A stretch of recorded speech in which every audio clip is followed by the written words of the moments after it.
كان عايز يكسب 2 سوبر بس الاهلي ركبوا في شهر اكتوبر. اسطورتهم قال لك الواحد مننا ب20 ونسي ان الاهلي فريق متين، وكالعاده حط على الكحيانين. السوبر الافريقي بيقول لكم الاهلي في السوبر المصري دقوكم. شيكابالا في اخر ايامه حب يعمل حاجه حلوه ويصلح جماهير الاهلي، فقال لهم انا بحبكم كلكم وركبت فريقي من اجلكم.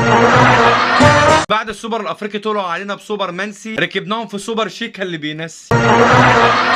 مره واحد زملكاوي دخل محل حلويات فبيقول لصاحب المحل انا عايز اكل حاجه حلوه، قال له اجيب لك مهلبيه وتنسى اللي حصل لاكبر قلعه رياضيه.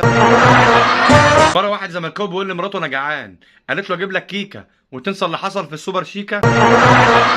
مره واحد زملكاوي قاعد مع صاحبه الاهلاوي بيقول له انا مخنوق نفسي اسمع حاجه حلوه، قال له شغل لك مزيكا وتنسى اللي حصل لك من شيكا.